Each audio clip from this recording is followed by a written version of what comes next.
Assalamualaikum warahmatullahi wabarakatuh.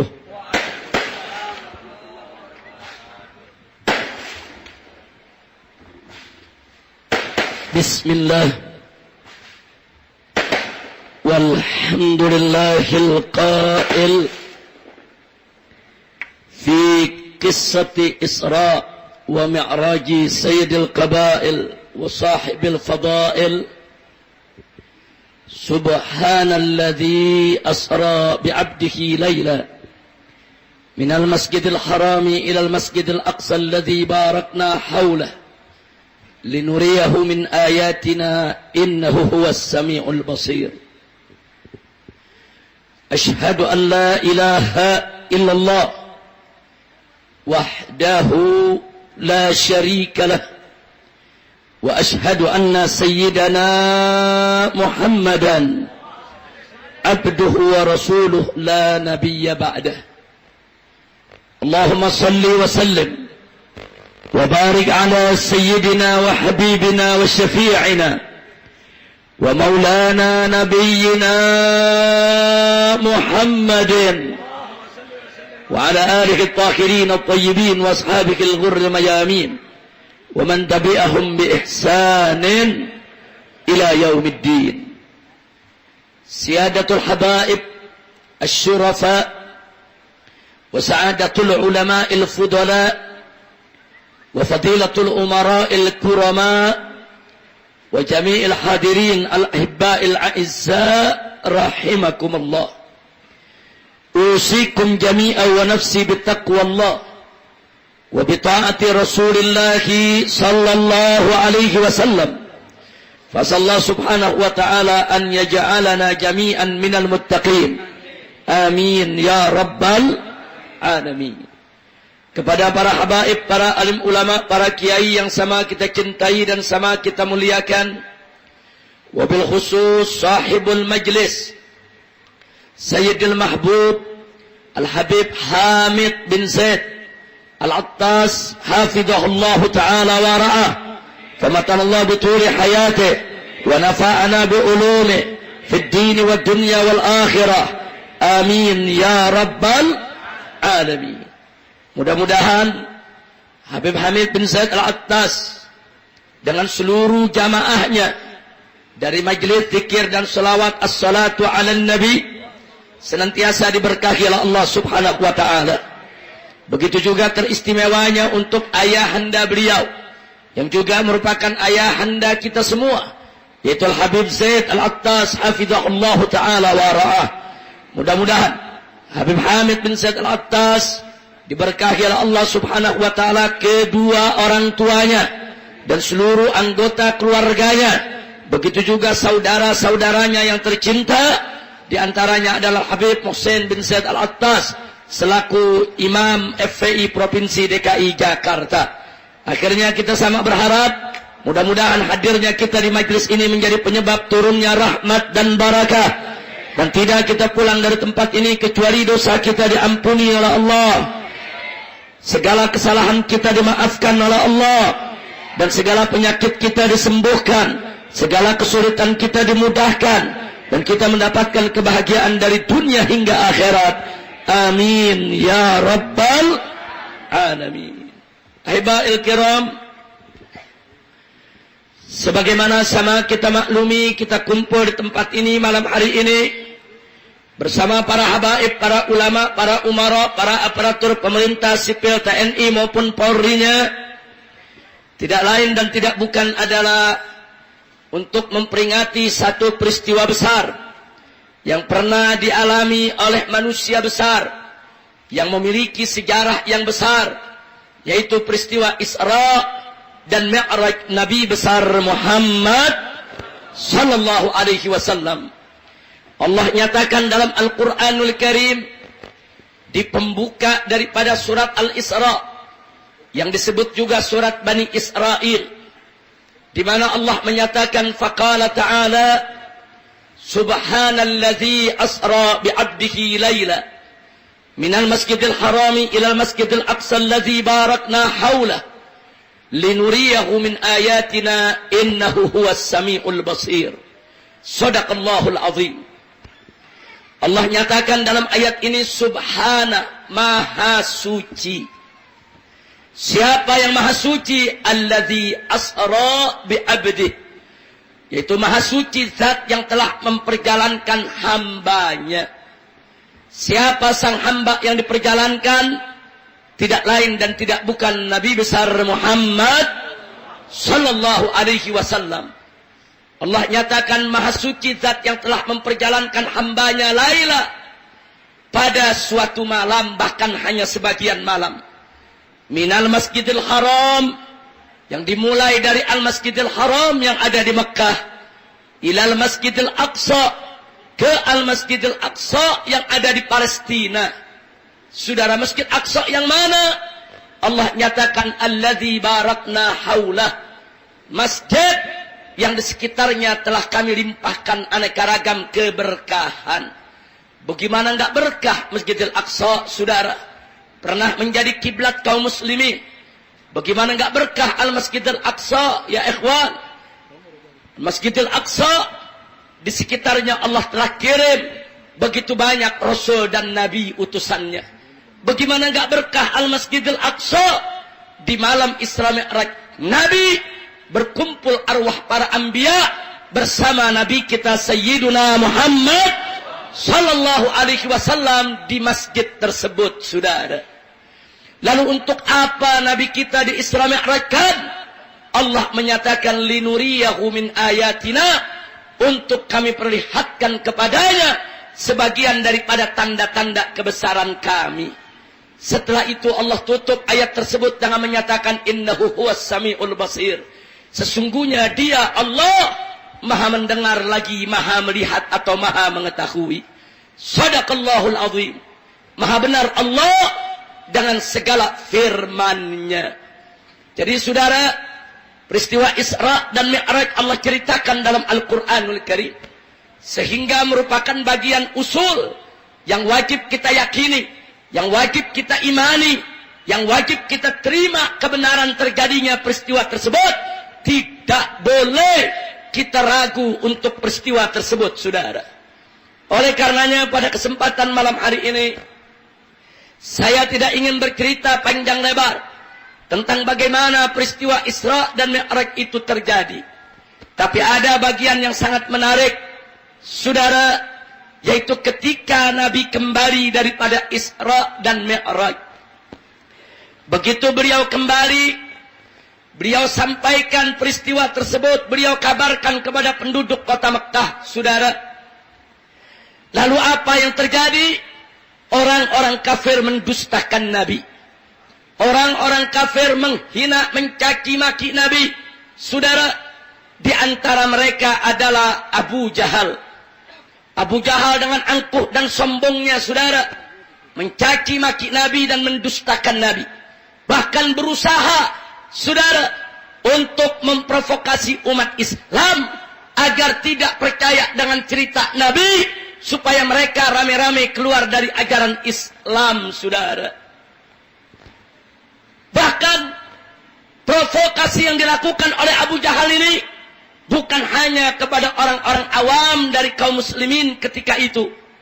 Tidak terkecuali sahabat Nabi yang begitu mulia, Sayyiduna Abu Bakr As-Siddiq radhiyallahu ta'ala anhu pun tidak luput dari provokasi Abu Jahal, saudara.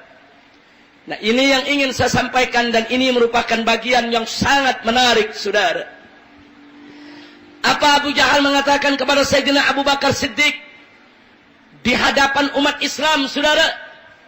Beliau katakan, ya Abu Bakrin, hei Abu Bakar, gunakan akal warasmu, gunakan otak sehatmu. Bagaimana mungkin ada manusia yang melakukan perjalanan begitu jauh dari Mekah sampai ke Palestina hanya dalam waktu sebagian malam? Hei Abu Bakar, engkau dan aku sama berpengalaman. Kita sama tahu untuk melakukan perjalanan dari Mekah sampai ke Palestina dengan mengendarai unta saja tidak kurang dari 15 hari 15 malam perjalanan. pulang pergi 1 bulan. Itu dengan mengendarai unta, saudara. Kalau jalan kaki bisa 2 bulan baru sampai pulang pergi, saudara. Lalu ya Abu Bakrin, kau punya sahabat, itu Muhammad bercerita semalam dia melakukan perjalanan dalam waktu yang begitu singkat. Abu Jahal mengatakan, ya Abu Bakrin, atusaddiqu katba Muhammadin. Apa kau masih percaya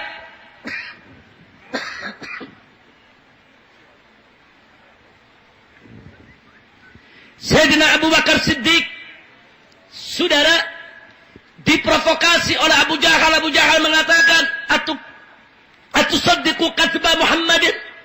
Apa kau masih percaya dengan dustanya Muhammad? Apa kau masih percaya dengan bohongnya Muhammad? Gunakan akal sehatmu, gunakan otak warasmu. Ini cerita mustahil, nggak masuk di akal. Akal mana yang bisa menerima, ya Abu Bakrin? Apa jawab Sayyidina Abu Bakar Siddiq, saudara? Abu Bakar Siddiq menjawab dengan lantang, tanpa sedikit pun keraguan. Beliau katakan kepada Abu Jahal, saudara, dan didengar oleh umat Islam ketika itu. Beliau katakan, lau qala Muhammadun ab'ada min dzalik, wallahi la saddaqtuh. Andai kata sahabatku Muhammad bercerita lebih aneh dari Isra Mi'raj, lebih ajaib dari Isra Mi'raj, lebih dahsyat dari Isra Mi'raj, selama Rasulullah yang bercerita, wallahi demi Allah la saddaqtu, pasti aku akan membenarkan dan mempercayainya. Luar biasa. Sayyidina Abu Bakar tidak peduli dengan ucapan Abu Jahal. Sayyidina Abu Bakar tidak peduli dengan kekuatan akal dan logika. Sayyidina Abu Bakar tidak terpancing, saudara, untuk melogikakan daripada peristiwa Isra dan Mi'raj. Beliau menjawab dengan iman. Selama Nabi yang bercerita, selama Nabi yang menyampaikan, pasti benar dan pasti aku percaya. Titik. Subhanallah. Saya tanya semua yang ada di sini, saudara, iman Sayyidina Abu Bakar dahsyat tidak? Bagus tidak? Jadi Sayyidina Abu Bakar nggak kena provokasi. Jadi dipancing-pancing sama Abu Jahal pakai logika, pakai ilmu. Hei saudara, kalau kita mau bicara tentang Isra Mi'raj pakai ilmu, saat itu ilmu manusia belum sampai. Bagaimana bisa dijawab dengan ilmu? Saat itu saudara, ilmu manusia belum sampai. Manusia belum menemukan cara melakukan perjalanan jauh dalam waktu yang singkat. Belum ada ilmunya, saudara. Kalau zaman sekarang, ilmu manusia sudah sampai. Dari Mekah ke Masjidil Aqsa, pakai pesawat terbang, saudara, 1 jam sampai. Zaman sekarang. Jadi kalau peristiwa Isra Mi'raj kita mau urai dengan ilmu pengetahuan di zaman sekarang, bisa, saudara, karena ilmunya sudah sampai. Tapi ketika itu 15 abad yang lalu di zaman Nabi, kalau mau jawab peristiwa Isra Mi'raj dengan ilmu, ilmunya belum sampai. Mustahil dijawab dengan ilmu, saudara. Maka itu Sayyidina Abu Bakar cerdas, nggak bisa diprovokasi oleh Abu Jahal. Dipancing-pancing suruh pakai ilmu, dipancing-pancing suruh pakai logika, nggak bisa. Sayyidina Abu Bakar menjawab dengan iman. Selama Nabi yang cerita pasti benar, pasti benar. Saudara, mau ini akal bisa menguraikan atau tidak menguraikan, mau ilmu sudah sampai atau belum sampai, mau orang kafir percaya nggak percaya, masa bodoh. Yang penting kalau Nabi sudah cerita pasti benar dan aku mempercayainya. Subhanallah, sallu ala Nabi. Takbir. Nah, kenapa bagian ini yang saya mau ceritakan malam ini, saudara? Karena saya ingin mengingatkan kaum muslimin, sikap Sayyidina Abu Bakar tadi itu patut menjadi contoh, bahkan menjadi pedoman hidup kita di zaman sekarang. Kita jangan kena provokasi setan. Jangan. Kalau kita mau ikut jalannya Sayyidina Abu Bakar Siddiq tadi, saudara, Bagaimana beliau tegar prinsip, beliau pakai ilmu masa bodoh, enggak peduli dengan omongan orang kafir, saudara. Sikap ini bukan tidak ada dalil. Di dalam Al-Quranul Karim, Allah menyatakan kepada kita semua, saudara, manakala Allah bicara tentang hukumnya, Allah menyatakan tentang hukumnya, Allah nyatakan, walau karihal kafirun, walau karihal musyrikun. Enggak peduli orang kafir mau benci, orang musyrik mau benci, masa bodoh. Hukum Allah tetap hukum Allah. Yang hak tetap hak, yang batil tetap batil. Enggak peduli orang kafir mau benci, orang musyrik mau benci. Orang kafir mau marah, orang musyrik mau marah. Masa bodoh. Kira-kira jelas tidak? Makanya ini malam ceramah saya judulnya Masa Bodoh. Apa judulnya? Apa judulnya? Apa judulnya? Masa bodoh, nggak ada urusan. Saudara, orang mau fitnah kita, orang mau caci maki kita, orang mau jelekin kita, masa bodoh. Jadi ada dalil dalam Al-Quran Allah yang ajarkan kita, walau karihal kafirun, walau karihal musyrikun, kata Allah. Masa bodoh, sudah tidak peduli. Orang kafir mau benci, orang musyrik mau benci, tidak ada urusan. Bahkan Nabi pernah mengatakan dalam hadis, qulil haqqa walau kana murra.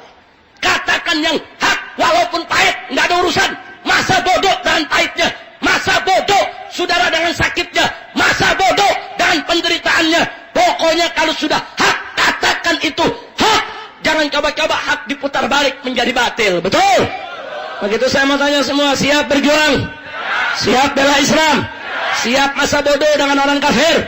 Siap masa bodoh dengan orang musyrik? Siap masa bodoh dengan iblis dan setan? Siap masa bodoh dengan ahli maksiat? Takbir! Sallu ala Nabi. Kira-kira yang saya sampaikan jelas tidak? Betul? Kita mempraktekkan ini malam. Setuju? Setuju? Baik, saudara. Saya mau tanya, apa hukum korupsi? Jawab yang keempat. Apa hukum korupsi? Apa hukum korupsi? Baik, saya mau tanya, kenapa Anda tidak korupsi? Jawab yang keempat. Kenapa Anda tidak korupsi? Kenapa Anda tidak korupsi? Tapi kan enak. Tapi cepat kaya. Jawabnya yang semangat. Kenapa Anda tidak korupsi? Tapi kan enak. Tapi cepat kaya. Tapi nambah-nambahin gaji. Tapi bisa beli mobil. Tapi diizinin atasan. Tapi dilindungi presiden. Tapi nggak ada apa-apain sama KPK. Mau korupsi? Mau korupsi? Kenapa nggak mau? Kenapa nggak mau? Enak. Cepat kaya. Disuruh atasan. Dilindungi KPK. Disuruh presiden. Disuruh kiai. Disuruh habib. Alhamdulillah. Masa bodoh. Mau enak, mau cepat kaya, mau bisa beli mobil, mau disuruh presiden, mau disuruh kiai. Masa bodoh. Sekali haram tetap. Kira-kira jelas tidak? Itu namanya ilmu apa? Ilmu apa? Siap amalkan masa bodoh? Siap amalkan masa bodoh? Baik, saya mau tanya nih, semuanya di sini nih. Ibu-ibu pakai jilbab hukumnya apa? Ayo jawab yang keempat. Bu, pakai jilbab hukumnya apa, Bu? Bu, hukumnya apa, Bu? Wajib. Baik, saya mau tanya ibu-ibu semua, bantuin jawab, ambil semua bapak-bapaknya. Kenapa ibu-ibu dan kenapa putri-putri Anda harus pakai jilbab? Kenapa? Jawab yang keempat, kenapa? Jawab yang keras, kenapa? Tapi palanya gatel. Tapi ntar ketombean. Tapi ntar rambutnya rontok. Tapi ntar botak. Tapi nggak ada urusan. Masa bodoh, mau gatel, mau rontok, mau ketombean, mau botak, nggak ada urusan. Yang penting sekali wajib tetap. Kira-kira jelas tidak? Jelas tidak? Jelas tidak?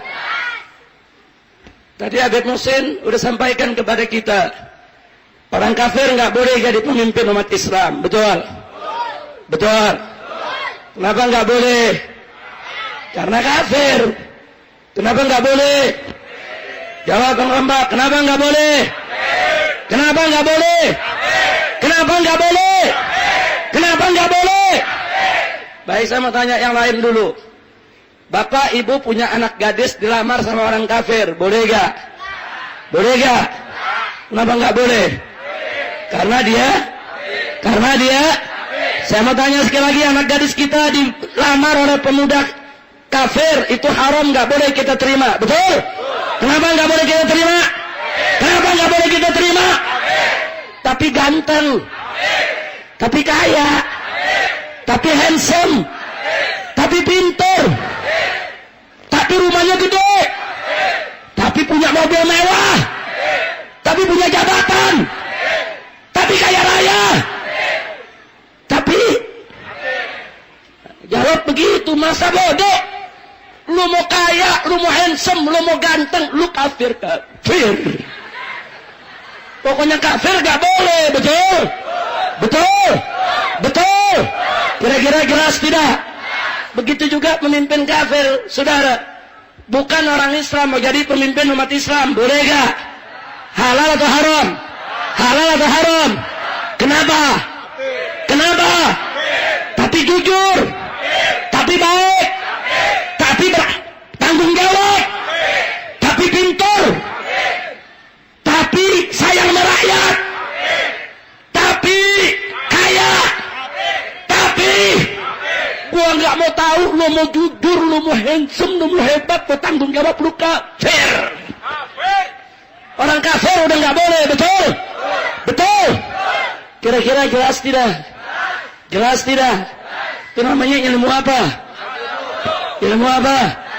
Masa bodoh tuh kafir, mau rajin, mau kaya, mau pintar, mau hebat, nggak ada urusan. Kafir nggak boleh mimpin umat Islam, titik. Kira-kira jelas tidak? Paham semua? Yang udah paham boleh pulang. Gue udah capek lama. Kira-kira jelas tidak? Paham semua? Alhamdulillah. Nah sekarang saya mau tanya lagi, saudara. Menenggak minuman keras boleh tidak? Boleh tidak? Jawab yang kompak. Yang nggak jawab jangan-jangan suka mabuk loh. Jawab yang kompak. Menenggak minuman keras boleh tidak? Mengkonsumsi khamar boleh tidak? Halal atau haram? Halal atau haram? Tapi enak. Tapi ngangetin badan. Tapi bisa jadi obat. Tapi murah. Tapi gratis nih. Tapi legal. Tapi ada izin dari menteri. Tapi buatan luar negeri. Tapi nggak ada urusan tuh minuman keras, saudara. Mau bisa jadi obat, mau penghangat badan, mau enak, mau lezat, saudara. Mau gratis, mau legal, mau ilegal, saudara. Mau diizinkan presiden, izin menteri, masa bodoh, nggak ada urusan. Sekali haram tetap, sekali haram tetap, takbir. Masya Allah. Kira-kira yang saya sampaikan mafhum semua? Paham? Nah, saudara, dari dulu kan kita udah kasih tahu lewat mimbar-mimbar, minuman keras itu haram, dilaknat oleh Allah dan Rasulnya. Saudara, nggak boleh dikonsumsi oleh umat Islam. Kita udah kasih tahu pemerintah, kasih tahu presiden, kasih tahu DPR. Emang dasar pejabatnya bandel. Nah sekarang kita lihat apa yang terjadi gara-gara orang mabuk, saudara, di Bengkulu, saudara. Anak gadis masih SMP, umur 14 tahun, diperkosa sama 14 anak-anak muda. Setelah mereka menenggak minuman keras, saudara. Saudara, kalau kita sudah lihat begitu, sampai kapan pemerintah mau biarkan minuman keras? Sampai kapan presiden mau legalkan minuman keras? Sampai kapan DPR, saudara, mau lindungi minuman keras? Apa sampai semua anak gadis diperkosa, anak-anak muda memabukkan? Kurang ajar. dari dulu, saudara.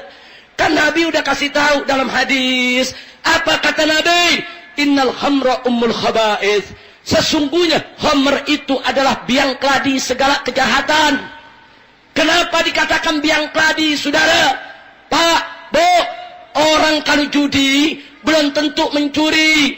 Orang mencuri belum tentu merampok. Orang merampok belum tentu membunuh. Orang membunuh belum tentu berzina. Orang berzina belum tentu berjudi. Tapi kalau orang sudah tenggak minuman keras, hilang akalnya, diajak mencuri, ayo, diajak merampok, ayo, diajak berzina, ayo, diajak berkelahi, ayo, diajak membunuh, ayo, semua pintu kejahatan terbuka, saudara. Kenapa minuman keras kok pemerintah masih ngotot, saudara, mengizinkan pabriknya, mengizinkan peredarannya, mengizinkan penjualannya? Kurang ajar. Saudara, kenapa saya harus marah? Saya mau informasikan kepada Anda, saudara. Di tahun 1997, Presiden ketika itu, saudara, Soeharto mengeluarkan Kepres nomor 3 tahun 97 yang melegalkan minuman keras secara nasional. Minuman keras boleh dijual di mana-mana di seluruh Indonesia, saudara. Itu tahun 97 dikeluarkan oleh Pak Harto. Tahun 98 Pak Harto dilengsarkan oleh Allah, saudara. Hati-hati. Allah melaknat minuman keras, saudara. Dalam hadis Nabi mengatakan, Innallaha azza wa jalla la'anal khamra. La'anal khamra wa asiraha wa mu'tasiraha wa syaribaha. Apa, saudara, dikatakan oleh Nabi? Sesungguhnya Allah melaknat khamar, melaknat yang membuat khamar, melaknat yang minta dibuatin khamar, melaknat yang meminum khamar.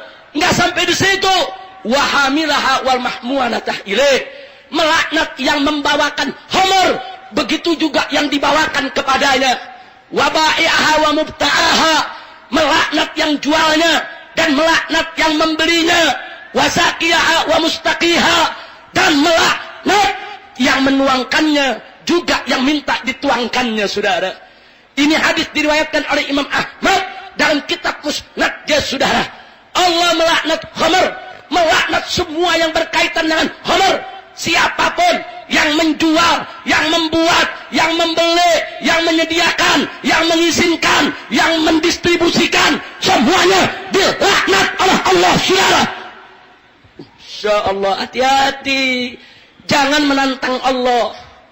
Nah, karena itu, saudara, setelah Pak Harto lengser 98, mulai tahun 98 sampai 2011, daerah-daerah melawan Kepres tersebut, saudara. Akhirnya Anda tahu yang terjadi. Alhamdulillah, dengan izin Allah, terbit 360 perda, peraturan daerah di berbagai daerah di Indonesia yang melarang minuman keras, saudara. Walaupun keputusan presidennya boleh, tapi perda-perda di daerah tingkat 1 maupun tingkat 2 melarang peredaran minuman keras. Alhamdulillah.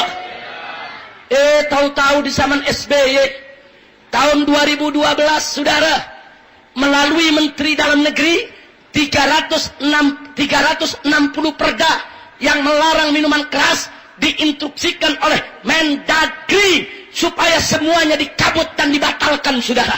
Dengan dalih, dengan alasan bertentangan dengan Kepres nomor 3 tahun 97 yang melegalkan minuman keras, saudara.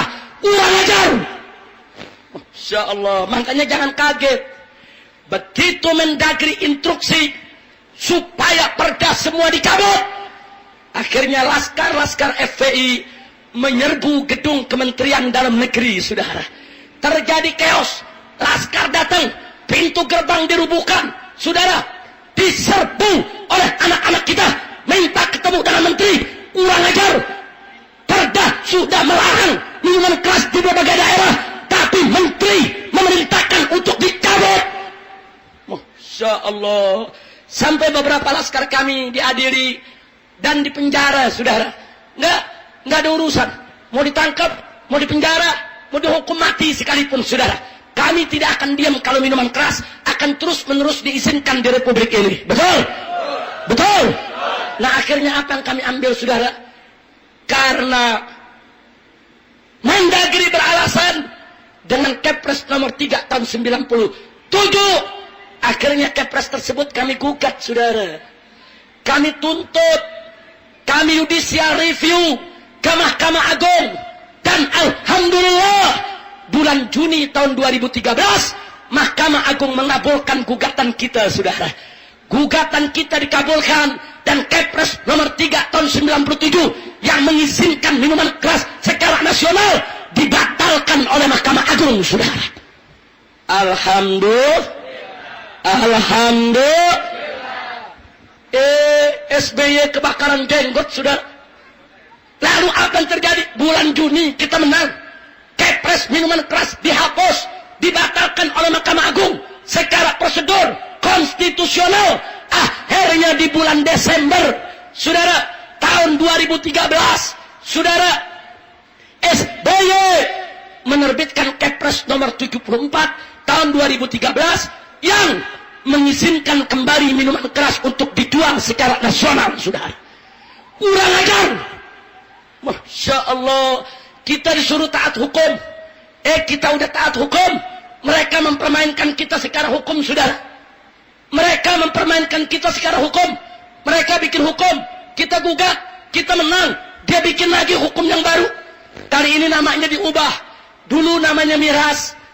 Kepres nomor 3 tahun 97 tentang miras, minuman keras. SBY membuat Kepres nomor 74 tahun 2013 tentang minol, saudara. Minol itu minuman beralkohol. Enggak sampai di situ, saudara.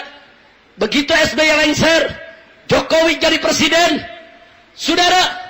Ternyata Jokowi tidak berbeda dengan sebelumnya. Malah berusaha bagaimana peraturan presiden tersebut bisa menjadi undang-undang, saudara. 3 bulan yang lalu, resmi Jokowi mengusulkan kepada DPR RI, saudara, untuk segera dibuat undang-undang yang melegalkan minuman keras secara nasional, saudara. Kurang ajar. Masya Allah. Jadi saya katakan, kalau kemarin ada perempuan bernama Yuyun diperkosa 14 pemuda akibat miras, saudara, bukan anak muda saja yang salah. Yang salah presidennya, yang salah DPR-nya, yang salah menterinya, yang salah pejabatnya. Kenapa mereka masih mengizinkan minuman keras? Betul? Takbir. Masya Allah. Saya mau tanya, saudara, jujur aja, presidennya bandel gak? Jawab Bang Kembak, presidennya bandel gak? Menterinya, pejabatnya, DPR-nya. Nah, jadi kalau mereka bandel atas nama hukum, biarkan atau lawan? Biarkan atau lawan? Takbir. Usah diprotes, Habib. Kita mesti taat hukum. Saya siap taat hukum kalau hukumnya benar. Kalau hukumnya nggak benar, nggak boleh kita taat hukum, saudara. Harus kita lawan hukum yang tidak benar. Betul? Betul? Dulu di Ponegoro itu tidak taat hukum. Imam Bonjol tidak taat hukum, saudara. Soeharto, Soekarno, Bung Hatta dulu nggak taat hukum, saudara. Mereka lawan Belanda, mereka lawan Jepang. Kalau mereka taat hukum kepada Belanda, kita nggak merdeka, saudara. Betul? Betul? Belanda bikin hukum, bikin aturan, rakyat harus taat, saudara. Banyak hukum dikeluarkan Belanda, nyekek rakyat, nyekek masyarakat, dilawan oleh Diponegoro, dilawan oleh Imam Bonjol, dilawan oleh Patimura, dilawan oleh Sisingamangaraja, dilawan oleh Soekarno, dilawan oleh Bung Hatta. Sampai mereka ditangkap, sampai dibuang, sampai dibunuh. Nah, jadi jangan cerita, jangan ngajarin kita taat hukum. Kita siap taat hukum kalau hukumnya benar. Tapi kalau hukum tidak benar, nggak boleh kita taati, saudara. Bangkit, lawan semua hukum yang tidak benar, yang bertentangan dengan hukum Allah dan Rasulnya. Betul? Takbir. Siap bela Allah, siap bela Rasul, siap bela Islam. Takbir. Masya Allah. Pak, Bu, gara-gara minuman keras, 3 tahun yang lalu di Surabaya, seorang anak memperkosa ibu kandungnya sendiri. Dan di Jawa Tengah, gara-gara minuman keras, seorang ayah memperkosa putri kandungnya sendiri, saudara. Berapa banyak sudah kejadian?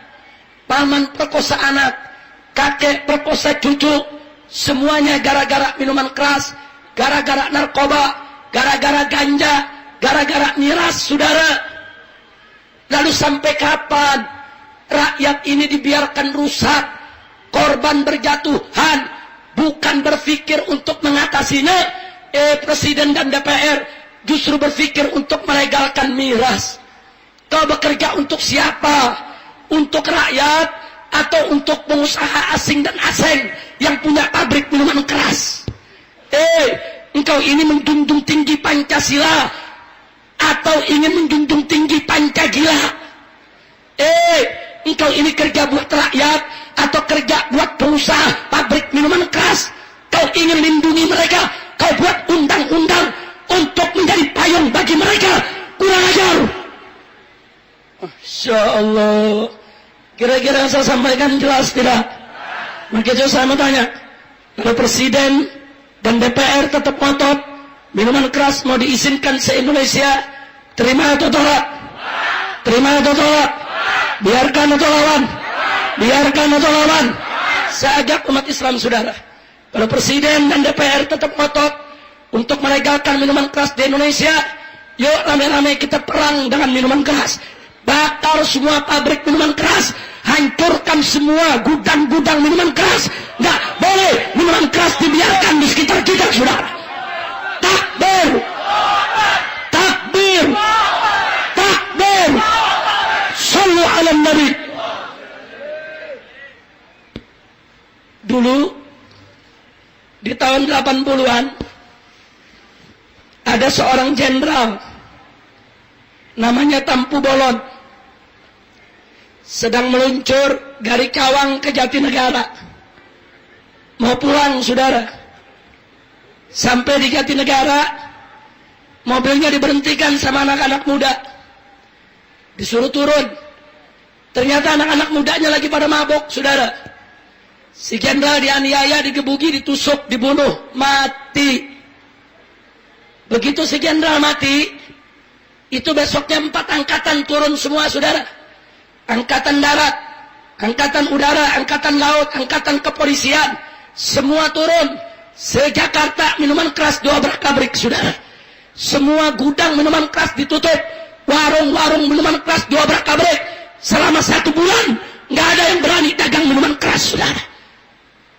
Gara-gara satu jenderal mati, saudara, baru pada turun. Tapi kalau rakyat kecil yang mati, nggak ada yang turun. Betul? Betul? Makanya saya tiap malam lagi berdoa, ya Allah, mudah-mudahan ada 7 jenderal lagi mati, dibunuh sama orang mabok. Amin. Amin. Saya yakin kalau 7 jenderal dibunuh sama orang mabok, besok pabrik minuman keras ditutup semua, saudara. Amin. Amin. Amin. Ada yang nanya, Bek, kok doain jenderal dibunuh? Saya bukan doain jenderal dibunuh. Yang saya minta pabrik minuman keras tutup. Tapi kalau memang nggak bisa tutup, kecuali jenderalnya mesti mati dulu, ya saya berdoa biar buru-buru pada mati, biar dibunuh sama pemabok. Amin. Amin. Amin. Dulu ada perempuan pakai mobil, gara-gara mabok nubruk orang di jalanan, betul? 9 orang mati, betul? Oh, baru rame, betul?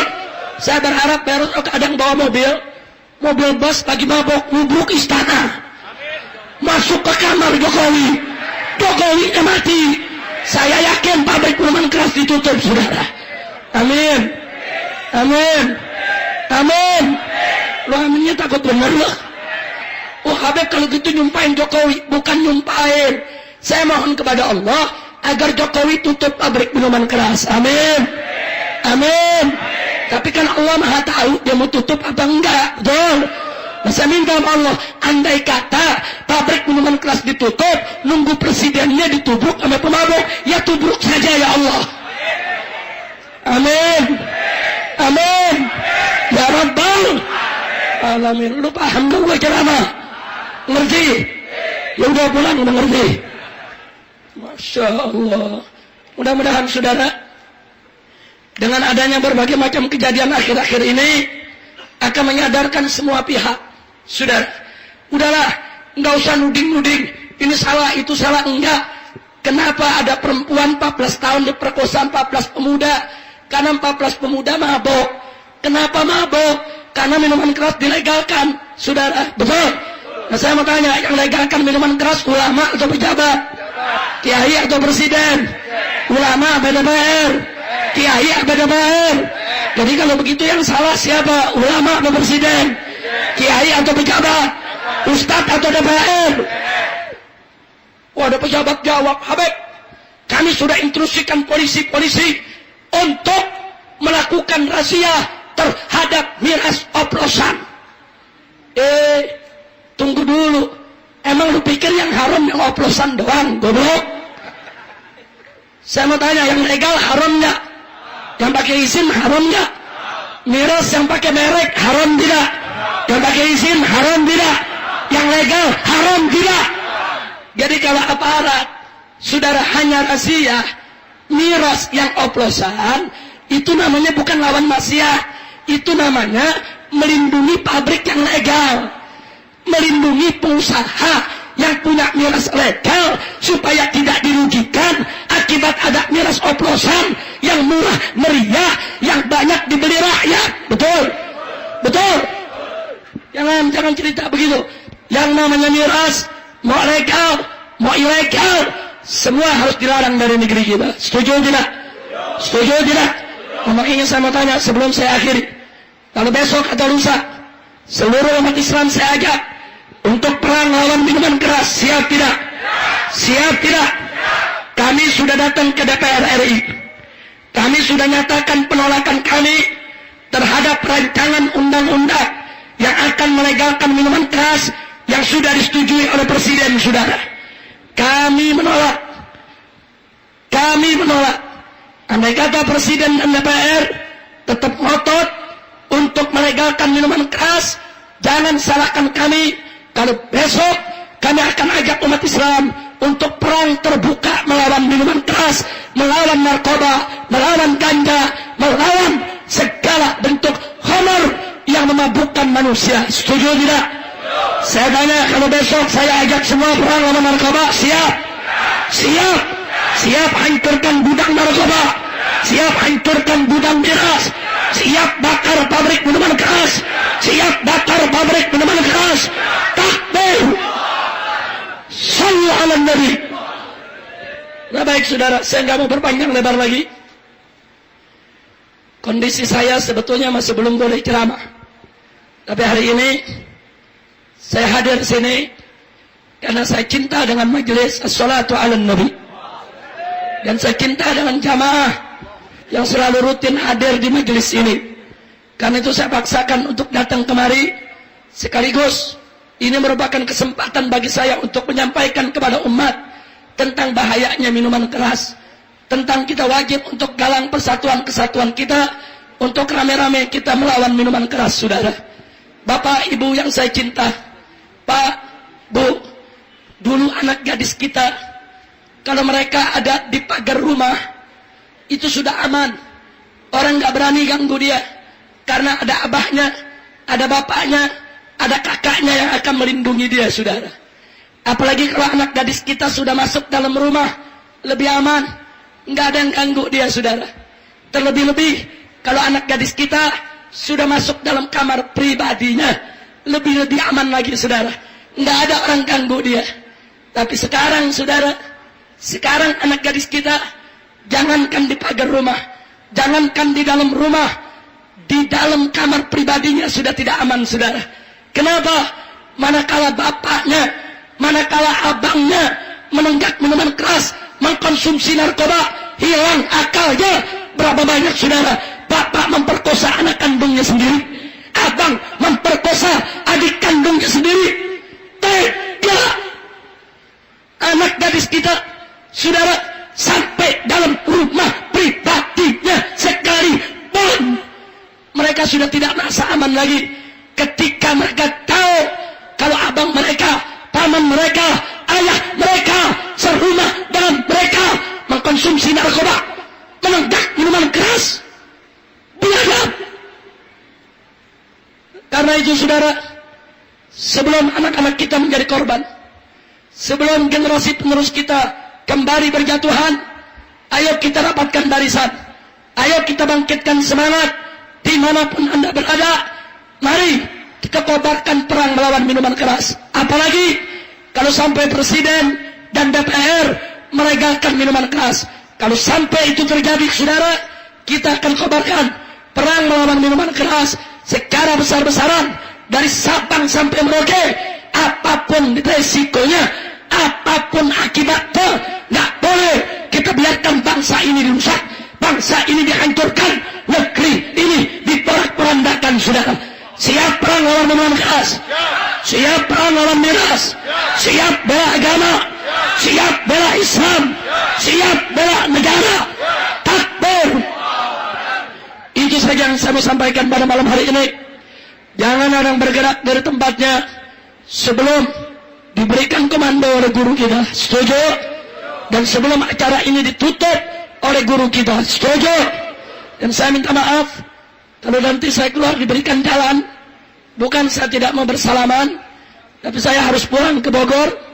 Dan di Bogor masih ada tablik akbar seperti ini yang harus saya mampir sebentar, kemudian baru saya balik ke rumah, yaitu di GOR, Gedung Olahraga Kota Bogor.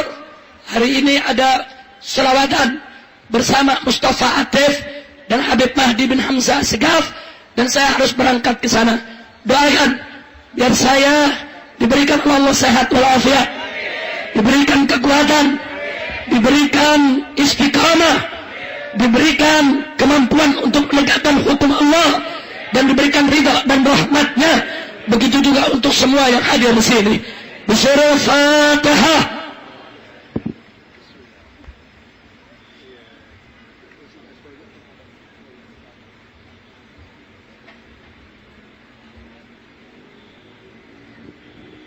Dari saya cukup sekian. Terima kasih atas segala perhatian. Mohon maaf atas segala kekurangan. Grup Gesida, silakan untuk membawakan Gesida Aswaja. Aswaja langsung setelah saya ucapkan salam. Terima kasih. Hadanallahu wa iyyakum ila siratal mustaqim. Wassalamualaikum warahmatullahi wabarakatuh.